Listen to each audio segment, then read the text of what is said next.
Assalamualaikum warahmatullahi wabarakatuh. Selamat bergabung para peserta Sekolah Kader Pengawasan Partisipatif. Pada sesi kali ini bertemu dengan saya Hasan, anggota Bawaslu Provinsi Riau. Dan materi yang akan saya sampaikan pada kesempatan berbahagia ini ada dua subtema.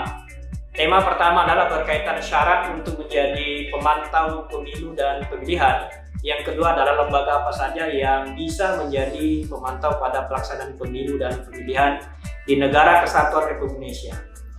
Nah, syaratnya adalah yang pertama harus berbadan hukum yang terdaftar pada pemerintah atau pemerintah daerah.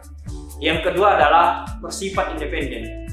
Nah, bersifat independen ini menjadi penting sahabat-sahabat sekalian, karena untuk menjadi pemantau pemilu dan pemilihan di Negara Kesatuan Indonesia ini harus terjaga independensinya dan tidak berpihak kepada kontestan manapun yang menjadi peserta pada pelaksanaan pemilu maupun pemilihan.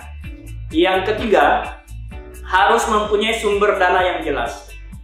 Dan sumber dana yang jelas ini harus tersedia bagi lembaga yang ingin menjadi pemantau pada pelaksanaan pemilu dan pemilihan, dikarenakan Badan Pengawas Pemilu maupun Komisi Pemilihan Umum tidak menyediakan alokasi anggaran sebagai operasional untuk melaksanakan pemilu atau untuk melaksanakan pemantauan pada pelaksanaan pemilu dan pemilihan.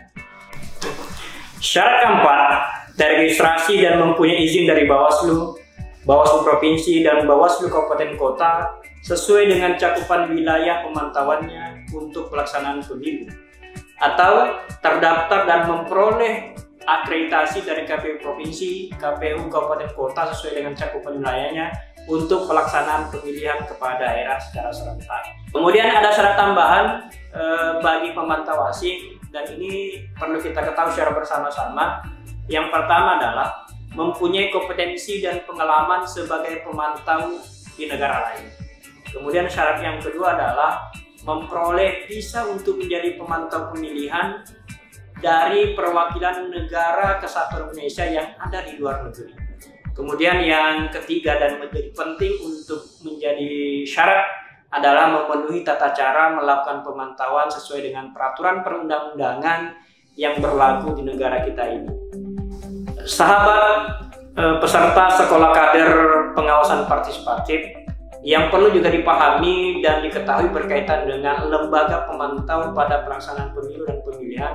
Yang pertama adalah organisasi kemasyarakatan berbadan hukum, baik berbentuk yayasan atau perkumpulan.